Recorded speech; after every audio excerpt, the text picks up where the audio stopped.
illusion counter. Oh, they're gonna... That's Scary Monkey. That's gonna be Carry Monkey, and it's a support knock. It's a thing, you know, like you can have really good days, you can have bad days. The days you want to peak is on the main stage. And I think something that's really good for Gaming Gladiators in general is that, oh, hang on. Nice cookie. He's going to close the gap here for Yuragi to right-click Tofu. Pops that Fairy Fire, but the Jingu is up, and first blood goes to Yuragi. Gets a little bit of HP back thanks to the Boundless Strike Jingu combo. But OG first on the board. Shadow Fiend. And that is while playing with support Naga, who honestly doesn't really offer that much for a Slardar most of the time, right? Offers courier killing potential apparently. You can see another cookie setup kill onto Tofu. Jingu with the Scatter Blast. And second kill in this lane for Yuragi and OG overall, who, I mean, like you said, could be Onion. could be anyone. Scatter Blast onto Ace. Yuragi's in here, trouble though. too. The cookie setup. Boundless Strike. Sunstrike's coming as well. And Ace, one right click away, and Yuragi takes it. On the other side, Amar did fall to Duraccio. And Celery able to get out, so no trade at the top lane, but a trade basically coming into the top lane. We'll see if they can punish this a little bit. Yep. This should be a good rotation. If they kill Amar again, they actually stifle his game run a lot into here. Taiga instead. They won't be as happy with this potential trade. And Taiga will be the sacrifice for OG, which again, they're going to be relatively happy. Although he did TP there. He was the one that TP'd, so he did, but it's a long walk. It's a much smaller prize to claim. And in the meantime, lane cookie. So much setup for this Sunstrike, and Yuragi still ends up with the kill himself. And Yuragi, you're only gold tier Monkey King. I don't trust you. I will get the farm. Oh, nice sidestep. Yeah, but he's going to take a full Wukong's command, trying to walk on the outskirts with the Boundless Strike into the Sunstrike again. Not even needed. Enough damage again for OG. And you talked about, I mean, again, not to harp on this more and more. The sound's available again. Seems like it was a big part of why Gaming did pick this hero in this game. Duraccio, Requiem, there it is. Do they have the raise? Yep, and Ace is here as well. Huge Big kill for Gaming Gladiators off of the Invis rune from Duraccio. But it's going to get punished to a degree. Ace will fall. Nothing comes for free. Well, the smoke gank didn't end up resulting in a kill, at least not yet, although Yuragi is hunting. Celery inside the tree line here. There's the vision. Celery is mega dead. But again, just the support for Gaiman. Don't know if the Blink Dagger... what are they waiting for something specific? Are they waiting for the Global Silence to come back? Which now he finishes treads. We will ensnare into SUNSTRIKE into all my spells into Artyom coming, or Invoker. I have wards. We will ensnare into SUNSTRIKE into all my spells into Artyom coming, or Invoker. Oh, quickly back to live as Ace is dead, so we didn't get to see that gank in its full juicy perspective, Cinderin, but in order for them to go for their next objective, which is right here, and this goes very, very fast, actually. OG. Yeah, they have to be careful. The Mortimer Kisses are online. If OG have an idea this is happening, the Sunstrike is going to reveal a little bit. But Avatos back into the pit. Amar just dead. Just like that as the Mortimer's Kiss is coming out into Duraccio, but the Global Silence counter that the panel talked about. And this is looking like a potential free Roche for Gaiman now. Yeah, OG just giving it up. They're not interested. They don't have their Slardar. They can't get in there. Yep, and the zoning Requiem as Boom secures the Aegis for himself. It's really good stuff. They not only do they get the Aegis, but keep in mind this Radiant lineup is incredibly good at killing Roche. So the fact that you take it away from them is almost as valuable as getting it yourself. Duraccio would have loved to have it now. The Aegis could have been on him, but instead he would have died twice in this scenario, I would assume. Although, you can see Gaiman starting to pincer in a bit. The Avatos onto 3, Misha very low. Nice Firestorm from Ace as Yuragi kind of separated from his team, attempting to TP out, and he will be able to TP successfully, just barely out.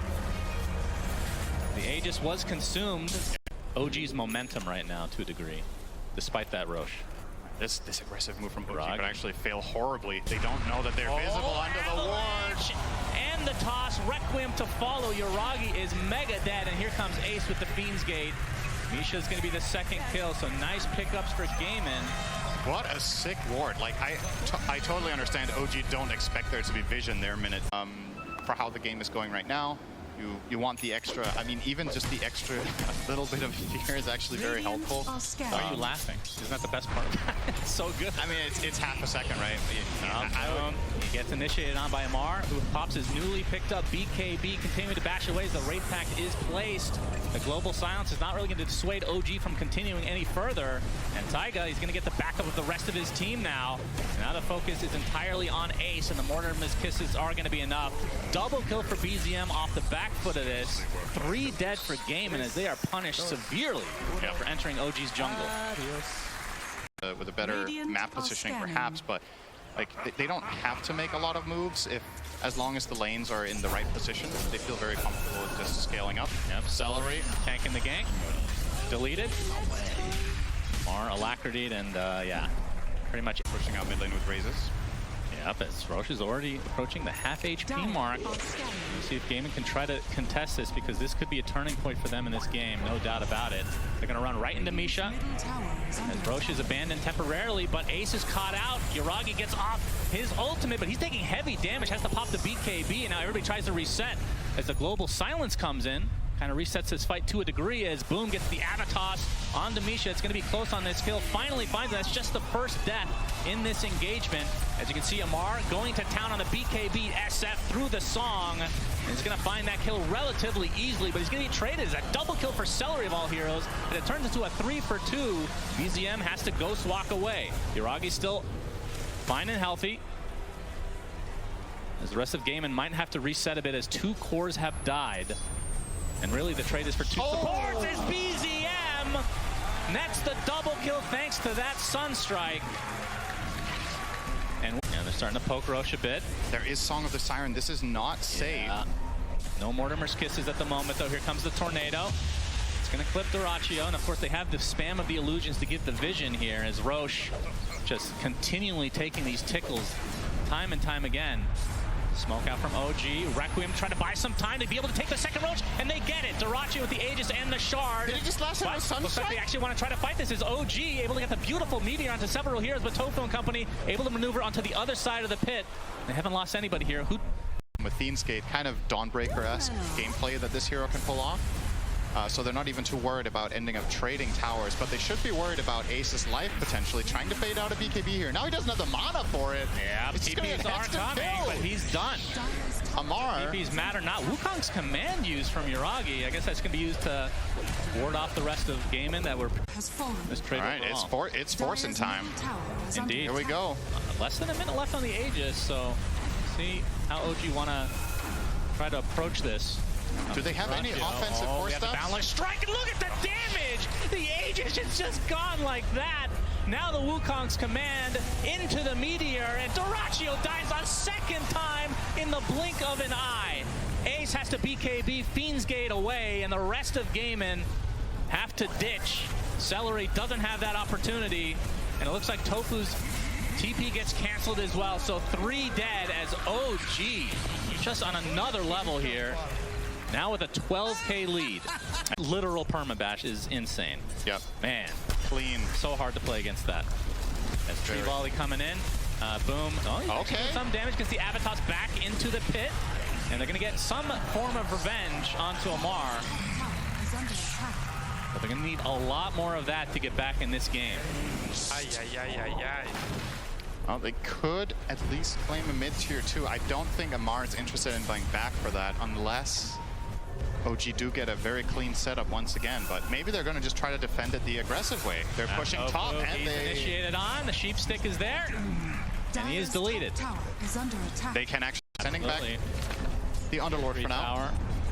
Forge Spirits won't be able to finish it off, although Boom, he's going to get ensnared, and you can see Gaiman have already TP'd a couple heroes, so they don't have that many in numbers. Boundless Strike connects as well. Doraccio has to Requiem to try to zone away the rest of OG, but there's the Sheep Stick and the Meteor with the Mortimer's Kisses. So much fire destroying the Stone Man, as BZM able to get his BKB off, but you can see the song being used, and now they're just going to focus on the BKB targets for the time being. So 2 dead in favor of OG. With the Wukong's command, Boundless Strike onto 2, and Gaiman are getting destroyed. Oh, so clean. What an insane fight from OG. Everything landing perfectly. Man. Great spellcasting synergy. The way they set up that kill on Tiny and take advantage of him not having BKB is just so clean, right? Adafing's back, he's going to have half the soul, so won't be as powerful as he could be. Scotty now picked up by Yuragi. That's 2 lanes, and now trying to go for the Megas. Boom. He's going to get initiated on mid-tree volley, and look how fast he dies again. Scatterblast finishes him off. He does have buyback this time, though. But at this point, it's going to be mega creeps. As Gaiman, they're just getting zoned out by BZM, who has a delicious meatball surprise with that refresher. And the global silence is there. Can't play. Like, he's literally just He just dies on the outskirts as the rest of Gaiman are stuck in their freaking fountain right now. Good lord. OG, I think it's just the range racks on the top to be able to get those mega creeps as Yuragi pops the BKB. Boom, with a pretty good tree volley, but it's not enough damage at this stage of the game. As they're going to be able to finish off, and that's a dieback for Mr. Boom himself. And it looks like game one as GG's come out, go to OG in extremely convincing fashion. And